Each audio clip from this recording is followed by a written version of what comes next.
we have a very interesting presentation that's been put up by a senior partner at IBS Intelligence in Cedar. So I'd like to call upon Chetan Parekh to set the presentation up for us today. Chetan.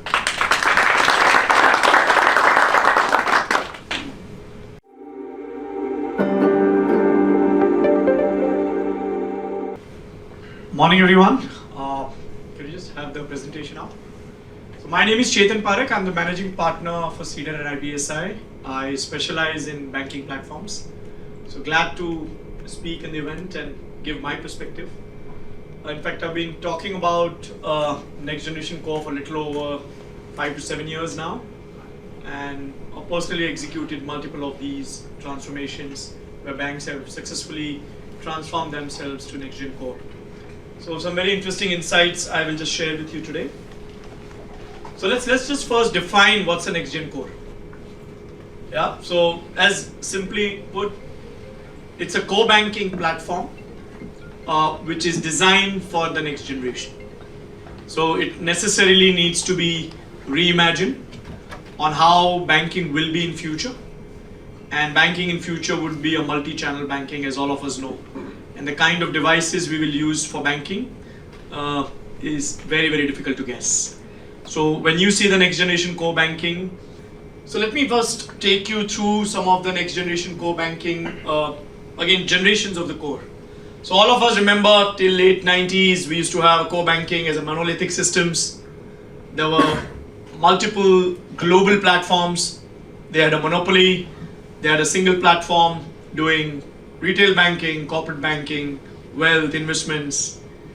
Now that's changed. So you had a generation 2 where there was a product orientation, where retail banking became a product processor. And people said, I would like to have a core banking for retail. So Citi started it.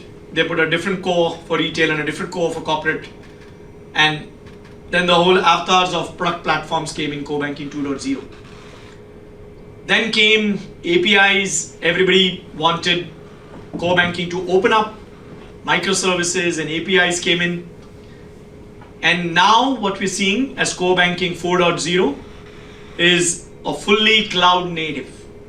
So people are looking for no capex investment, an OpEx model for 5 to 10 years business case, fully flexible, scalable, because there is a new generation models which is being tried and nobody knows it will be successful to what extent. So the kind of investments which we are seeing, even from very established tier 1 banks, is to open a next generation unit either as a full-fledged bank or a brand within the main bank and picking up a core 4.0 platform. And we have many interesting players in the room today who are all innovating on this. So that's what we say as core banking 4.0.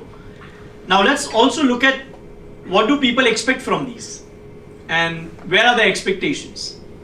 So very different expectation from what people used to be having from a core banking. Core banking used to be rugged, not changing, a back office platform, to what it is now being seen as a cloud native platform with completely modular architecture. So I should be only doing deposits and not do loans or assets. And I should be able to do loans only. I'm already using something else for a product processor. So the whole modularity of replacements, because it's not possible to replace a full core. So modularity came in a big way. Real-time processing. Again, 24/7 core banking has been around for a while, but can your core banking do a real-time processing, accounting, able to ingest data? So again, another major trend is real-time data ingestion. So if you can give a very good quality event processor integrated into the core, which can give lifecycle events not at the end of the day as part of a data warehouse dump, within the next minute, that actually Mr. Smith opened an account, why don't we send him out a message saying, would you like to onboard on a mobile channel? And that's exactly what I'm referring to on a real-time ingestion. And again, one of the key platform issues with the core banking has been everybody designed a core banking with a specific flow, and that used to be the master flow. The models have shifted. With straight-through processing, you need business process automation within the core banking. So the workflows have come in a very, very big way as well for the new core. So these are some of the expectations. The list is very, very long, right, from a microservices perspective, API perspective, because most markets are graduating to open banking. While UK has seen it for the last 5 years, many other global markets haven't seen yet open banking. Circulars are just in transition. So that's some of the next generation core expectations. Now let's look at the UK market. And this is a very, very interesting chart. I've been coming into UK for the last 4 to 5 years and presenting the numbers. On the left hand side, what you see is previous 3 years just before COVID, and it was a 1% new generation core. And when we look at 60 to 80 deals in a period of 3 years in UK. And what you see on the right hand side is what we've seen after COVID. So 1% of the share has grown to 27%. And remember, it's not all new generation banks. Have a look, from a large bank to a medium-sized bank to a digital-only bank. It's all kinds of the banks who are participating. And again, players like Codebase, which are ground build, both conventional and Islamic core banking platform, or Virgin Money selecting Fiserv on their new generation platform. Though Fiserv is a very, very popular for their traditional generation platform on my mainframes, right? Mambu making a huge amount of inroads. Again, globally 300 core banking customers. In UK, largest amount of market share when it comes to new generation core banking. Again, Thought Machine growing very fast after the initial success at Autumn Bank, Standard Chartered, and some of the interesting case studies we've seen globally. Now, when you look at the case studies, Metro Bank going with Temenos, and again exploring how the next generation Temenos platform brings open APIs, microservices, Mox taking up Thought Machine, and again the first experience was Hong Kong, then expanding in select markets for their next generation core banking. Those Standard Chartered already carried a very, very established core banking platform, right? So Mox is picked up a Thought Machine and introduced. Late in the day, you will also listen to Elika Bank's case study on Saskara.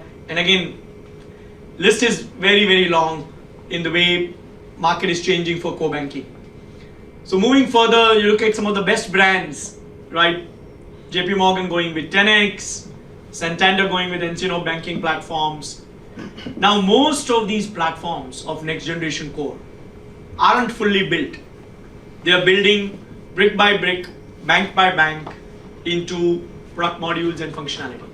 But what they bring in is a new generation thinking, new generation architecture, and functional modules which can expand. So what most of these investors, bankers are choosing is a platform on which they believe our futuristic services can be built in a cost-effective way and a scalable way.